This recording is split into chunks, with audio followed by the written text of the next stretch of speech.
예수 믿는 우리는 종종 자기 점검을 해야 되는데요. 난 어떤 존재인가, 또 난 뭘 추구하며 살아야 되는가, 이런 것들을 자꾸 되짚어 질문하고 또 자기를 돌아보고 점검하고 그러지 않으면 그만 인생의 길을 잃어버려요. 내가 예수 믿는 초심을 다 잃어버리고 교회만 왔다 갔다 하는 삶을 하나님도 원치 않으시고 또 여러분도 원하지 않으실 거 아닙니까? 그래서 자꾸 이런 것들을 되짚어 점검하고 돌아보고 그래야 되는데, 예수님은 우리의 정체성을 여러 가지로 설명하신 가운데 이렇게 말씀하세요. 그게 마태복음 5장 13절부터 나옵니다. 너희는 세상의 소금이니 소금이 만일 그 맛을 잃으면 무엇으로 짜게 하리요? 후에는 아무 쓸데없어 다만 밖에 버려져 사람에게 밟힐 뿐이니라. 우리를 세상의 소금이라고 그렇게 정의해 주시고요. 그 다음 14절에 보니까 너희는 세상의 빛이라. 산 위에 있는 동네가 숨겨지지 못할 것이요 사람이 등불을 켜서 말 아래에 두지 아니하고 등경 위에 두나니 이러므로 집안 모든 사람에게 비치느니라. 여기 보니까 또 우리를 세상의 빛이라는 겁니다. 지금 여기 말씀하시는 소금이다, 빛이다, 이게 다 영향력의 문제 아닙니까? 그래서 주님이 너희는 소금이다, 너희는 빛이다 할 때 꼭 앞에 전제가 뭐냐니까 세상의 소금이라는 거예요. 세상의 빛이라는 겁니다. 그 지하실에서 밝히는 그 빛은, 폐쇄적인 그 빛은 성경이 말하는 빛이 아니에요. 산 위에서 밝히는 빛. 사람이 15절에 사람이 등불을 켜서 말 아래에 두지 아니하고 등경 위에 두나니 이러므로 집안 모든 사람에게 비치느니라. 집안 모든 사람에게 비치어지는 차원에서 빛이라는 겁니다. 이 영향력의 문제라고 말씀을 드렸는데요, 오늘 우리가 이제 이런 관점으로 좀 우리 자신을 돌아보기 원한다면, 여러분 예전에도 한번 제가 소개해 드린 것 같은데요, 한동대 김영길 총장님이 초대 총장으로 취임하시면서 이 기독교 대학에 취임하셔갖고는 어떤 구호를 앞세웠나 하니까 Why not change the world? 그래서 이 세상을 변화시키는 대학, 이게 그 한동대학교에서 강조하던 그 슬로건 구호였는데요, 이 총장님이 세상을 변화시키는 방법으로 그 대학생들한테 강조했던 게 공부해서 남주자, 이런 실천 강령을 굉장히 많이 강조하셨거든요.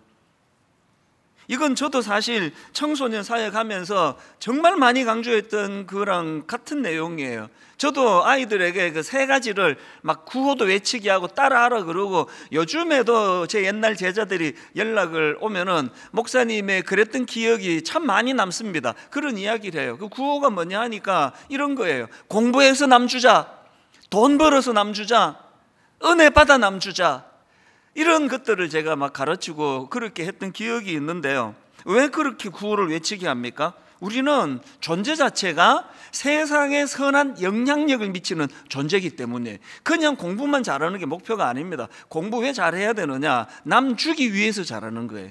그냥 돈 버는 게 우리의 목표가 된다면 그건 크리스천 마인드가 아니에요. 우리가 돈을 벌어야 되는 이유가 있다면 남 주기 위해서입니다. 분당 우리 교회가 추구하는 그 모든 것들이 이런 우리 정체성과 관련되는 것이라고 저는 생각을 합니다. 그래서 저는 그런 의미에서 연초에 저는 에베소서 5장 8절 9절이에요. 너희가 전에는 어둠이더니 이제는 주 안에서 빛이라. 빛의 자녀들처럼 행하라.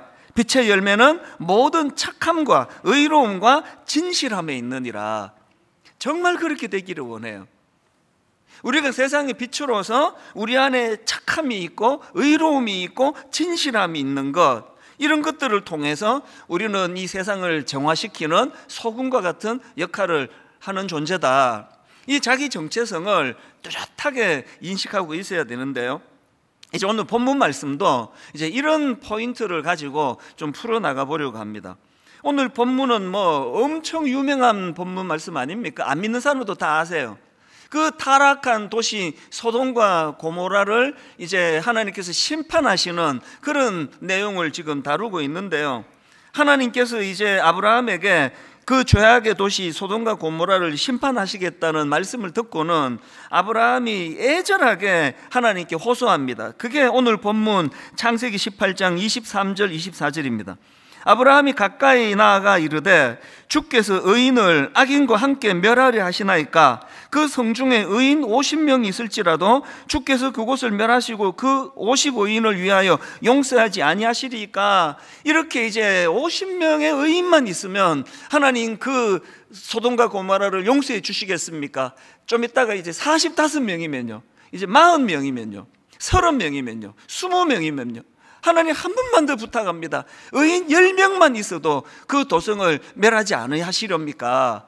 이런 내용이거든요. 그래서 이제 거의 이 기도의 중요성을 강조하면 아브라함의 이 본문은 거의 한두 번 다 들어보셨을 거예요. 그 기도 중에도 중보기도. 그래서 이제 중보기도 세미나 같은 거 하면 거의 이 본문은 단골이거든요. 그리고 이 본문을 가지고 그렇게 기도의 중요성, 또 절박한 기도의 중요성, 중보기도의 이걸 뽑아내서 설교하는 건 타당한 거예요. 나쁜 거 아닙니다. 잘못된 거 아니고요. 그런데 이 본문에서 그것만 분석하면은 하나를 빠뜨렸다는 겁니다. 늘 우리가 그냥 좀 빠뜨리기 쉬운 그 하나를 오늘 좀 살펴보려고 하는데요. 본문 속에 숨겨져 있는 정말 중요한 그 포인트가 뭐냐? 성경은 맥락으로 읽어야 된다는 말씀을 여러 번 드렸지 않습니까? 그래서 이제 이 성경의 흐름을 우리가 알아야 되는데요. 오늘 이 본문의 흐름은 여러분 기억하십니까? 본문 바로 앞에서 아브라함이 할례를 받은 직후예요. 할례를 받은 직후에 하나님이 변장하고 나그네의 모습으로 아브라함을 찾으셨지 않습니까? 하나님은 할례 받은 아브라함을 테스트하기 원하셨어요. 무슨 테스트를 원하시는 겁니까? 그렇지, 형식적인 할례만 받은 게 아니라 이제 아브라함이 할례를 통해서 제대로 된 하나님의 언약 백성, 이 약속의 백성, 택함 받은 백성으로서의 아름다운 삶을 살아가기를 원하시는 겁니다. 그래서 이제 변장하고 하나님이 취하신 첫 번째 테스트가 뭐냐 하니까 지치고 피곤한 나그네에 대한 환대. 그래서 예수 잘 믿는 것도 마찬가지예요. 그저 자아도취에 빠져가지고 나 혼자 그냥 할렐루야 하는 그게 신앙의 깊이가 아니고요. 늘 주변을 돌아보는 게, 누가 지쳐있나? 오늘 내 물 한 잔이라도 떠다줘야 될 사람이 없나? 이게 우리 신앙의 성숙을 드러내는 포인트다. 그래서 이제 하나님이 아브라함의 이 첫 번째 테스트를 행하셨는데 A+를 받았잖아요. 너무 멋지게 잘해줬습니다. 너무나 아름답게 환대를 흡족하게 하나님께서 기쁘시도록 그렇게 테스트에 통과를 했는데요. 그랬더니 이제 그 이후에 나온 두 번째 테스트라고 저는 생각을 하는 겁니다. 하나님의 할례 받은 아브라함을 향한 하나님의 두 번째 테스트가 이게 이제 오늘 본문의 내용인데요. 하나님께서는 그 1차 관문, 첫 번째 테스트를 통과한 아브라함에게 다시 초심을 상기시켜 주세요. 아브라함에게 주시던 창세기 12장 초반부 말씀을 가지고 하나님의 약속을 상기시켜 주시는데요. 그게 창세기 18장 18절입니다. 아브라함은 강대한 나라가 되고 천하 만민은 그로 말미암아 복을 받게 될 것이 아니냐. 여기 나오는 이 두 가지는요, 우리 모두가 추구하는 것입니다. 첫 번째가 뭐였습니까? 나를 통해서 하나님의 강대한 나라가 세워지는 겁니다. 내가 먼저 복을 받는 거예요. 내가 먼저 하나님 앞에서 건강한 하나님의 자녀로서의 삶을 살아내는 거예요. 그리고 두 번째로 거기에서 나오는 열매가 아브라함으로 말미암아 천하 만민이 복을 받게 될 것이 아니냐.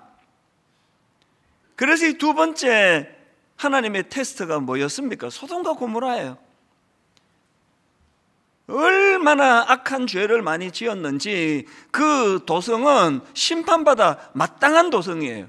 그런데 그런 상황을 놓고 아브라함이 어떤 태도를 취하고 있는가? 하나님, 내 저럴 줄 알았습니다. 좀 빨리 하시죠. 이게 아브라함의 모습이 아니에요. 너무나 절실하게, 너무나 절박하게 그 소돔과 고모라의 그 심판을 피하게 해주려는 절박한 아브라함의 그 모습, 이게 2차 관문을 통과하는 아브라함의 모습이라고 생각합니다.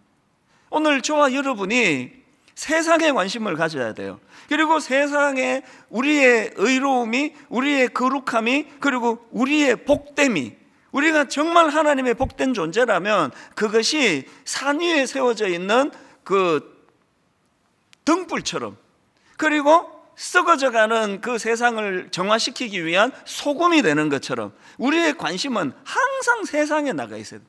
제가 교회를 개척할 즈음에 굉장히 유행하던 말이 있었습니다. 교회 안에서 열심히 성경 공부하고 제자 훈련하고 뭐 기도하러 오고 이거 되게 좋지만 더 중요한 게 이거였습니다. 나가 놀아라.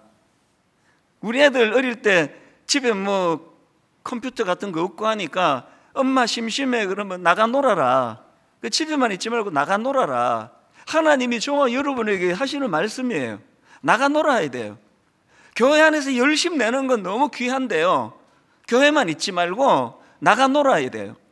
이 세상에 우리가 어떻게 발담고 살아가는 우리가 선한 영향력을 미칠 것인가.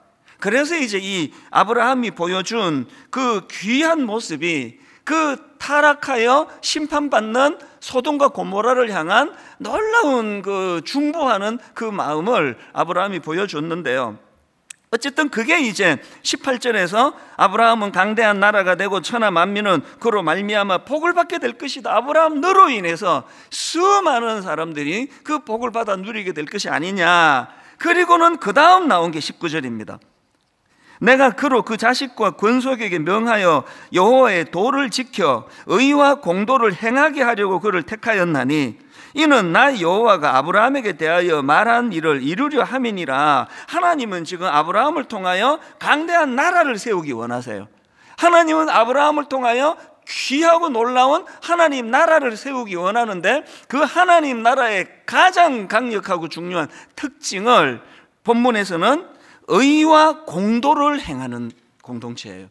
그 나라는 의와 공도, 이게 영어 NIV 성경에 보니까 right and just 이렇게 번역하고 있더라고요. 이 성경을 보면은 의와 공도, right and just와 같은 개념으로 이 둘을 세트로 표현하는 데가 되게 많습니다. 제가 몇 군데만 제가 인용해 드리자면은요, 하나님께서 이제 다윗을 통해서 세우고자 하셨던 나라에 대해서도 이렇게 함축적으로 설명하는 부분이 나오는데요. 사무엘하 8장 15절입니다. 다윗이 온 이스라엘을 다스려 다윗이 모든 백성에게 정의와 공의를 행할세. 이것도 NIV에 보니까 똑같습니다. 이게 right and just예요. 하나님이 다윗을 통해서 꿈꾸셨던 나라, 정의와 공의를 행하는 나라. 그 다음 솔로몬을 통해서 세우고자 하셨던 나라도 마찬가지입니다. 역대하 9장 8절입니다. 당신의 하나님이 이스라엘을 사랑하사 영원히 견고하게 하시려고 당신을 세워 그들의 왕으로 삼아 정의와 공의를 행하게 하셨도다. 다윗을 통하여 세우고 했던 그 나라의 특색을 그 아들 솔로몬에게도 똑같이 하나님은 원하고 계셨다는 겁니다. 그래서 하나님이 다스리는 나라의 특징이 뭐냐? 시편 97편 1절 2절입니다. 여호와께서 다스리시나니 땅은 즐거워하며 허다한 섬은 기뻐할지니라. 구름과 흑암이 그를 둘렀고 그 다음에 의와 공평이 그의 보좌의 기초로다.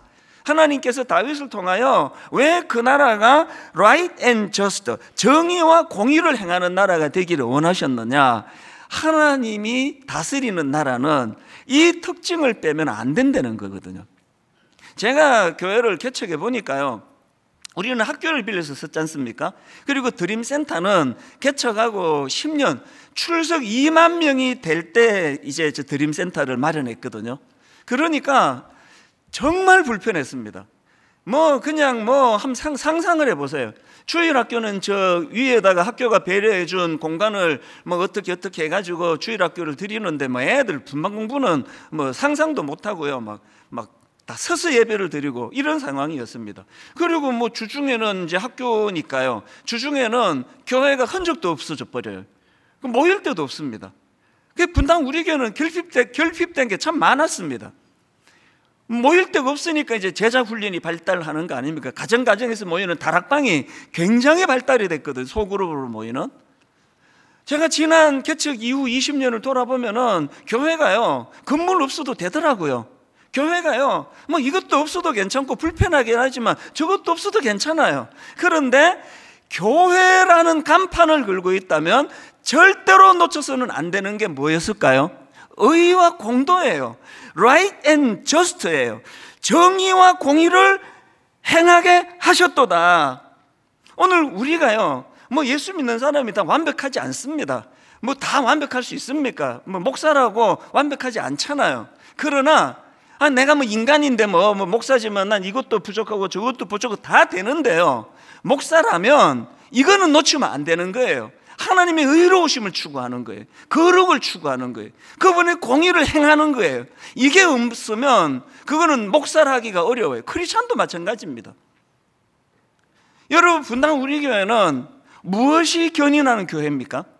막 사람 많이 모이고 막 바글바글 거리는데 그 구성원들이 거룩하지 않아요. 정직하지 않습니다. 거짓말을 막 밥 먹듯이 해야 되는데 하나도 그리끼지 않습니다. 그러면 그 교회는 병든 교회예요. 10명이 모여도요, 하나님의 의로우심을 추구하고 공의를 추구하고 그 다윗과 솔로몬에게 하나님이 원하셨던 정의와 공의를 행하는 그 모습들이 드러나는 교회라면 10명 모인 교회는 하나님 앞에 엄청나게 거대한 큰 나라라는 겁니다. 여러분, 가정은 어떠세요? 여러분, 예수 믿는 여러분의 가정에서 무엇이 그 가정을 견인하고 있습니까? 주객이 전도되어 있는 거 아닙니까? 최근에 제가 미국의 존스 홉킨스 의과대학 교수입니다. 그 진아영 교수라고요. 그 소아과 교수예요. 어린이 전문이죠. 제가 이분이 쓴 글을 읽다가 보니까요, 이 진아영 교수가 이제 아기를 갖기를 원하는데 5년 동안이나 난임 치료를 받았는데 이제 아기를 갖지 못했습니다. 이분은 이제 미국에서 이제 사역하는 교수님이고 좋은 크리스찬이에요. 이 어머니가 이제 한국에 계시는데요, 어느 날 이제 그냥 하소연 하듯이 그랬겠죠. 이제 어머니한테 전화를 드려가지고는 이런 말씀을 드렸답니다. 엄마, 아기가 안 생기니까. 그래서 자기 엄마한테 이제, 엄마, 내가 아기가 있었으면 내 진짜 잘 키웠을 텐데. 그 소아과 전문가니까요. 내가 아기가 있었으면 내 진짜 잘 키웠는데 이 아기가 안 생긴다. 그런 요지로 이야기를 드리니까요, 그 어머니가 하시는 말씀이 이제 사실 그게 맥락도 아닌데 어머니가 그 얘기를 딱 받으셔가지고 이렇게 말씀하시더래요. 내가 아기가 있으면 내가 정말 잘 키울 텐데. 그랬더니 그 어머니가, 예, 자식은 잘 키우려고 낳는 게 아니야. 자식은 잘 키우려고 낳는 게 아니라 사랑하려고 낳는 거야. 제가 그 글을 읽고 하면서 제가 마음에 도전을 받았습니다. 이게 오늘 우리나라의 진짜 교육의 치명적인 문제였구나. 우리는요, 자꾸 잘 키우려고 그래요. 그래서 그냥 막 잘 키우려고 하다 보니까 다 이제 선행학습하니까 막 5살 때 막 학원 보내고 막 피아노도 태권도도 막 웅변도 막 계속 잘 키우려고 막 모든 걸 다 투자하잖아요. 그래서 또 잘 키워요. 얼마나 실력들 좋은 아이들로 키웁니까? 그래가지고 이제 얘가 명문대학을 들어가는데 불행하게도 사랑하려고 키우는 부분인데 잘 키우려고 하다 보니까 이거를 놓쳐버리잖아요. 그래서 관계가 깨져요. 그리고 또 가치관이 너무나 이 교육이 잘 안 돼가지고 부모와 자녀의 가치관이 완전히 다른 나라예요. 외계인이에요. 우리가 어릴 때는요, 교회를 안 가는 거는 이거 상상을 못 하고요, 중등부 예배 지각만 해도 맞았어요. 너 오늘 교회 지각했지? 종아리 걷어. 그래가지고 막 회초리로 때리면요, 저 억울하죠. 어찌 지각할 수 있는데. 그러나 대들지는 않았습니다. 왜? 저와 저희 부모의 가치관이 같으니까요. 예배는 지각하면 큰일 난다, 이 가치관이 같았기 때문에 가정에 굉장히 평화로웠습니다. 뭘로 야단을 치든지 간에 다 수용이 되는 게, 맞아, 내 잘못했네. 요즘에 자녀 교육이 왜 어렵습니까? 가치관이 달라져 버려가지고 얘기하면 왜 해야 되는데요? 이래버리니까 많은 장로님 집에서 지금 많은 집사님 집에서 갈등이 이거예요. 그럼 왜 교회 지각하니? 이거 말도 못 꺼내요. 교회 가야지. 그러면 왜 가야 되는데요?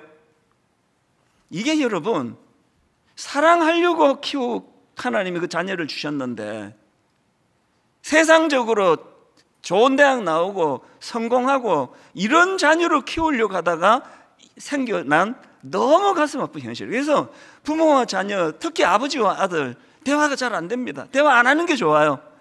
대화를 하면 할수록 관계가 어려워져요. 오늘 여러분 아직 기회가 있는, 아직 자녀들이 어린 자녀를 둔 부모님께 눈물로 호소합니다. 자녀는요, 세상적으로 성공시키려고 키우는 거 아닙니다. 그리스도의 사랑으로 중심을 가지고 사랑하면서 키우는 거예요. 많은 대화를 하고. 그래서 여러분 가정에서 여러분 이게 있습니까? 하나님 나라에 필수적으로 필요하다고 하는 right and just, 정의와 공의가 강물처럼 흘러가는, 이게 여러분 가정의 흐름이 되고 있습니까?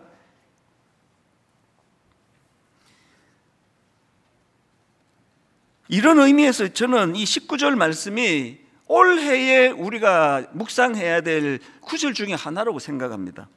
하나님 이 말씀을 간과하시면 안 됩니다.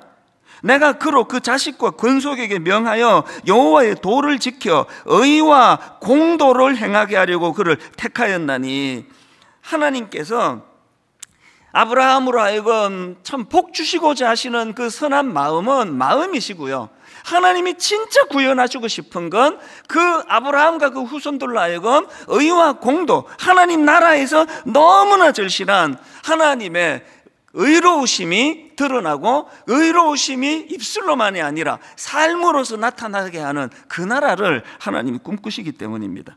그래서 오늘 본문에서 제가 아까 이 본문에서 뭐 중보기도의 중요성, 부르짖음의 중요성, 이것만 강조하면 안 된다는 게 이거예요. 왜 그러냐니까 아브라함이 지금 강청하면서 하나님께 기도하는데 무엇 명분으로 기도하는가, 이게 중요하다는 거예요. 아브라함이 지금 무엇 명분으로 기도하는가, 본문 23절에서 아브라함의 기도를 들어보십시오. 아브라함이 가까이 나아가 이르되 주께서 의인을 악인과 함께 멸하려 하시나이까. 또 25절은 이거 엄청 도발적인 것 같아요. 25절 한번 보십시오. 주께서 이같이 하사 의인을 악인과 함께 죽이시면 부당하오며 의인과 악인을 같이 하심도 부당하나이다.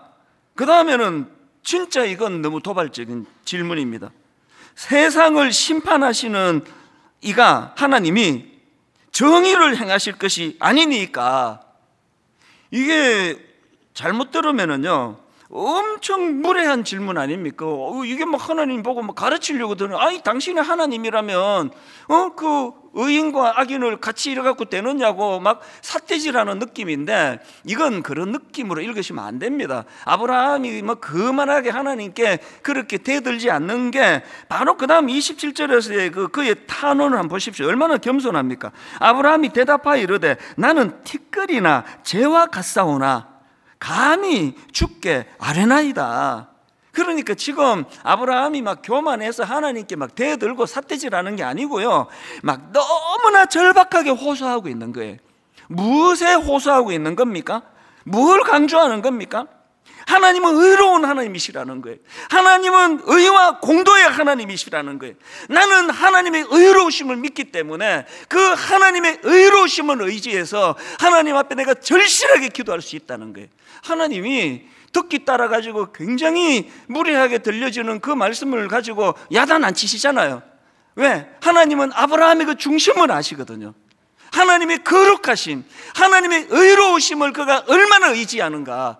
그 하나님의 거룩하심을 의지하여 하나님께 의로움으로 그렇게 간구하는 아브라함의 기도를 하나님이 흡족히 받으셔가지고 계속 수정하는데 한 번도 하나님이 거절하지 않으시잖아요. 50명 괜찮다, 45명 그것도 괜찮아, 40명 그것도 내 수용할 수 있어, 30명, 20명, 10명 좀 더 하지. 아브라함이 하나님의 관점으로 숫자가 중요한 게 아니라 오늘 하나님의 의로움을 지키고자 하는, 하나님의 거룩하심을 인정하고자 하는 그 소수의 사람이 오늘 이 시대를 견인하는 힘이라는 것, 저는 분당 우리 교회가 새롭게 막 사람 많이 모이는 거품이 무성한 교회가 되는 것이 아니라 한 사람 한 사람이 하나님의 거룩하심을, 하나님의 공의로우심을, 하나님의 의로우심을 의지하는 그런 성도들이 모인 교회가 되기를 바랍니다.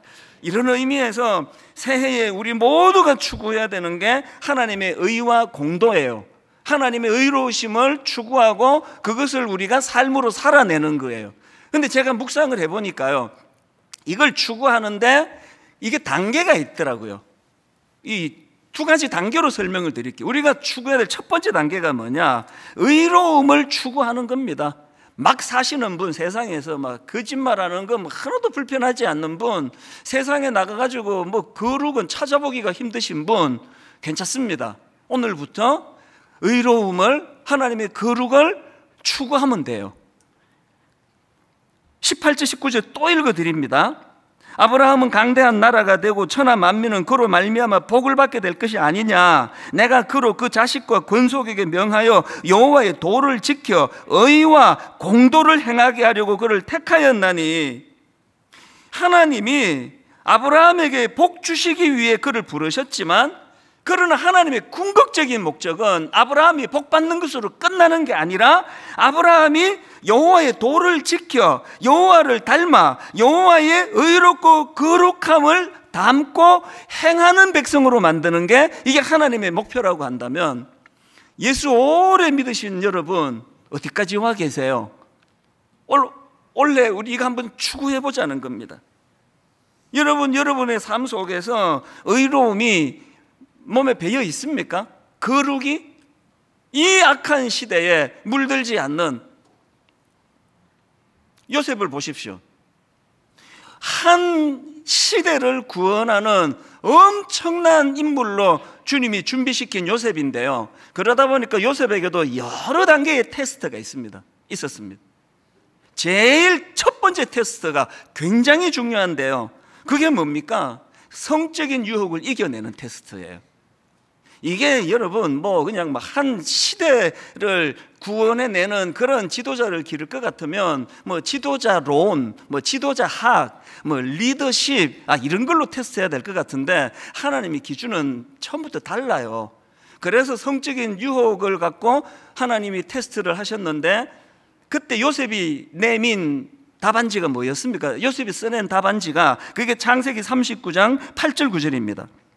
요셉이 거절하며 자기 주인의 아내에게 이르되 내 주인이 집안의 모든 소유를 간섭하지 아니하고 다 내 손에 위탁하였으니 이 집에는 나보다 큰 이가 없으며 주인이 아무것도 내게 금하지 아니하였어도 금한 것은 당신뿐이라. 당신은 그의 아내임이라. 그리고 그가 낸 답안지가 이랬습니다. 그런즉 내가 어찌 이 큰 악을 행하여 하나님께 죄를 지으리이까. 요셉이 써낸 답안지 아시겠죠?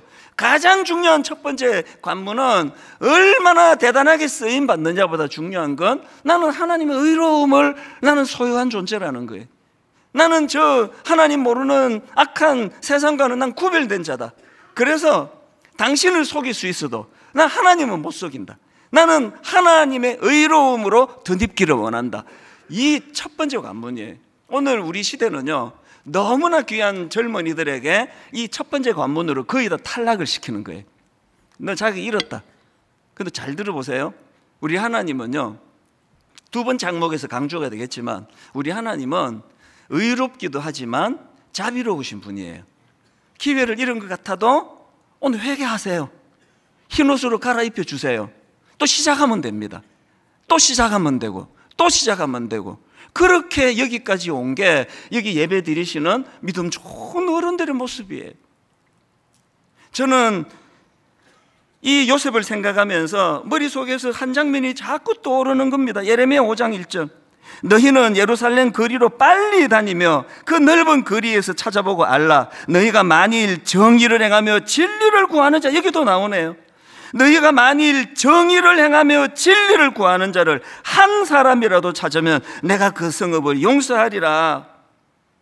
이런 점으로 보면은요, 소돔과 고모라는 타락의 강도가 극심해서 용서받을 수 없을 만큼 갔기 때문에 망한 게 아니에요. 여기는 하나님이 찾으시는 하나님의 의로우심으로 무장된 정의를 행하고 진리를 구하는 그 사람이 없어서 망한 겁니다.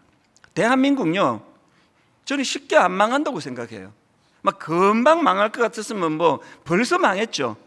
오늘 대한민국에는요, 정의를 행하며 진리를 구하는 생각보다 많은 사람들이 곳곳에서 이 나라를 위해서 기도하고 있기 때문이에요. 분당 우리 교회는 하나님이 찾으시는 정의를 행하고 진리를 구하는 그 한 사람을 보호해 주는 교회가 되기를 원합니다. 그 한 사람이 지금 중등부에서 초등부에서 고등부에서 대학부에서 자라나고 있는 그런 교회가 되기를 원합니다. 지난주 제가 여러분 절박하게 부탁을 드렸는데 이거 또 부탁하려고 제가 이거를 새벽에 생각이 나서 막 책 좀 빌려달라고 막 수소문해갖고 꺼내온 거예요. 우리 자녀 성경적 성교육 시리즈, 여러분 이 책 자체가요 막 엄청나게, 이건 안 사보면 안 되는 책이라서 권하는 게 아니에요. 이건 교회의 의지를 담고 있는 겁니다. 이제 여러분 제가 분명히 약속드리는데요, 우리 주일학교가 이 시대에 그 한 사람을 키우는 일을 할 겁니다. 그래서 잘 들으셔야 됩니다. 이 책이 중요한 게 아니라 이 책을 매개로 해서 교회가 도와드릴 테니까요, 부모님이 자녀들에게 성경적인 성교육을 지도하는 도구가 되기 원하고, 여러분 이런 좋은 책이 있으면 뭐 10권도 좋으니까 저한테 좀 추천해 주세요. 세상에서 여러분 우리가요 자녀들에게 마땅히 교육해야 될 걸 교육하지 않으면 세상이 자녀들을 교육해요. 아이들이 세상에 잘못된 교육을 먼저 주입받고 나면은 교육이 어려워지는 거거든요. 이제 홈페이지 오시면 이 책과 관련된 강의가 있고 대화할 수 있는 거리들 앞으로 계속 이거를 반복시켜 나갈 거니까요. 그래서 여러분 분당 우리 교회는 하나님의 의로움을 추구하는 어른들이 모인 교회가 되기를 바랍니다. 더 중요한 거, 하나님의 의로움으로 양육받는 그런 교회가 되기를 바랍니다. 이게 첫 번째예요. 그런가 하면은 이제 단계가 있다 그랬지 않습니까? 이제 두 번째 단계가 있는데요, 첫 번째 단계가 의로움을 추구하는 단계라면 두 번째 단계는 긍휼을 동반한 의로움을 추구하는 겁니다. 아마 예배 드리시는 분 중에 첫 번째 단계는 꽤 많은 분들이 추구하세요. 의로움을 추구하는 거. 그런데 그런 분들이 해야 되는 거, 긍휼을 동반한 의로움이라는 게, 저는 지난 연말에 예수님의 육신의 아버지 요셉을 많이 묵상을 했습니다. 계속 하나님께서 요셉을 묵상하게 하시더라고요. 성탄절이 가까울수록 요셉은 예수 그리스도의 이 땅에 오시는 과정에서 결정적으로 쓰임받은 사람이니까요. 그러니까 하나님은 요셉의 어디를 그렇게 귀하게 보셨나? 그게 마태복음 1장 18절 19절입니다. 예수 그리스도의 나심은 이러하니라. 그의 어머니 마리아가 요셉과 약혼하고 동거하기 전에 성령으로 잉태된 것이 나타났더니, 그 다음 19절을 보세요. 그의 남편은 의로운 사람이라. 여기도 나오잖아요. 요셉이 의로웠기 때문에 하나님이 그를 쓰셨는데요, 여러분 이제 강조점을 바꾸어서 19절을 제가 다시 읽어 드릴게요.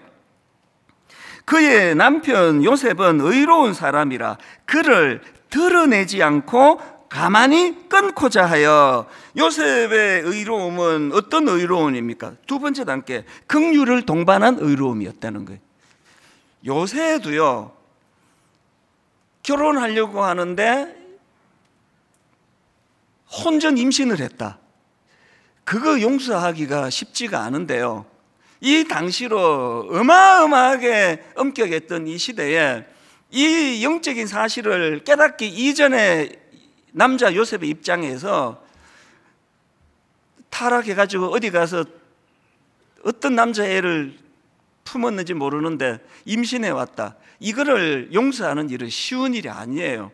그랬는데 요셉은 어떡합니까? 그가 의로운 사람이라 어떻게 합니까? 가만히 끊기를 원하는 거예요. 사랑하는 마리아가 자기는 용서할 수 있는 거예요.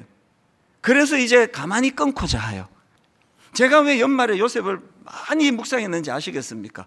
오늘 우리들의 의인은요 1단계에 주로 머물러 있고요, 1단계 의에 머물러 있는 사람에게서 나타나는 특징은 분노가 많아요. 잘 격분을 해요. 그래서 굉장히 자꾸 격분을 해요. 의를 추구하면 할수록, 그 제가 오죽하면 개척 초기에 새벽기도 잘 나오시는 권사님이 자꾸 그것 때문에 새벽기도 안 나오는 다른 권사님들 정죄하고 막 화내시고 하는 그분 보고 권사님도 새벽기도 나오지 마시라고. 그건 굉장히 영적으로 중요한 권면이에요. 첫 번째 단계에 머물러 있으면 바리새인이 되는 거예요. 오늘 한국 교회가 바리새인을 만들어내는 공장이 되고 있다면 두 번째 단계로 건너가야 됩니다. 아브라함이 하나님의 의로움을 추구한 사람이었는데 아브라함의 의로움은 요셉의 의로움과 같은 맥락이잖아요. 하나님 이제 소돔과 고모라 저거 망해도 하나도 아깝지 않습니다. 망해야 마땅한 겁니다. 이렇게 말하지 않고 50명, 45명, 40명 그 절박하게 그 악한 소돔과 고모라 심판을 하나님 앞에 기도로 탄원하는 이 아브라함의 모습, 여러분에게 이 모습이 있습니까? 여러분 자꾸 뭐 이놈의 세상이 썩었다, 교회가 왜 이 모양이야, 교회가 왜 이 모양이냐 하는 거기에 자기도 들어있는데, 분당 우리 교회는 하나님의 긍휼을 수반한, 하나님의 긍휼을 동반한 의로움을 가진 자, 그런 성도님들이 모인 교회가 되기를 원합니다. 그래서 저는 최근에 그 재벌집 막내 아들 뭐 이 드라마가 또 막 엄청 요즘에 또 인기라 그래서 또 인기 있는 것도 봐줘야 되잖아요. 그래서 이제 막 몇 번이나 졸고 그래서 막 리듬 끊어지고 했는데도 제가 이제 이게 분명히 이게 예화거리가 있을 거다 생각을 하고 재벌집 막내 아들을 보고 내린 결론이 이거예요. 그들이 그냥 이제 아주 추한 재벌집인데요, 이게 뭐 그냥 돈 모으는 이거 하나에만 초점이 돼 있다 보니까 뭐 형제 배신하고 뭐 형 배신하고 뭐 또 재밌는 게 배신당한 형이 하나도 상처를 안 받아요. 뭐 그쪽 세계는 원래 그런 것이 뭐 그러면서 이제 돈 그러는데요, 제가 그걸 보면서 이게 타락한 재벌이냐 건강한 재벌이냐의 잣대가 이거예요. 그걸 모으는데 혈안이 돼 있는 그것만 하는 건 타락한 재벌이고, 잘 베풀고 사회와 시대와 약한 자를 위하여 흘려보낼 줄 아는 재벌은 건강한 재벌이다. 저는 놀랍게도 이런 부자들을 굉장히 많이 알고 있습니다. 분당 우리 교회가 1만 성도 파송 운동하는 과정에서 헌금이 100억이 들어왔고 100억 넘었습니다. 이제 그 100억이 넘는 돈에는 정말 십시일반하는 눈물 흘린 헌금이 많은데 그 중에는요 깜짝 놀랄 만한 금액들이 여러 분 계세요. 그리고 이거 기억하십니까? 코로나19 딱 터졌을 때 분당 우리 교회가 이제 미자리 교회 큰일 났다. 그래서 이제 미자리 교회에 월세 대납 운동을 했는데 지금까지 연락이 와요.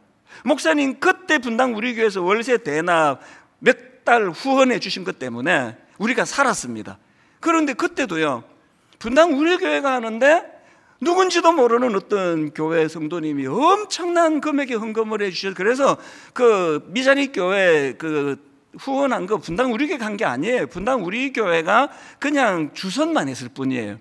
저는요 너무나 건강한 부자들이, 그리스도인 부자들이 많이 계시는 거 너무 감사하게 생각합니다. 여러분 우리가 하나님의 의로우심을 덧입는 데는 그 이웃에 대한 연약함, 긍휼함, 그들을 향한 눈물, 이게 있는 게 두 번째 단계 우리가 추구해야 된다는 것입니다.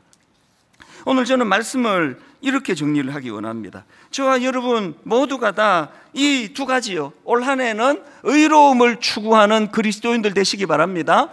의로움을 추구하되 한 단계 높여가자고요. 긍휼을 동반한 의로움. 그래서 창세기 15장 6절에 보니까 아브라함이 여호와를 믿으니 여호와께서 이를 그의 의로 여기시고, 하나님이 의의 근원이 되시고 예수 그리스도가 우리 의의 지도자가 되신다는 사실을 인식하는 그때부터 의가 회복이 되는 겁니다. 하나님이 독생자 예수 그리스도를 통해서 우리를 의롭게 하셨기 때문에 우리의 의로움 되시는 예수 그리스도, 그분을 의지하면서 한 단계 더 성숙을 향해 나아가는 2023년 되기를 주님 이름으로 축원합니다.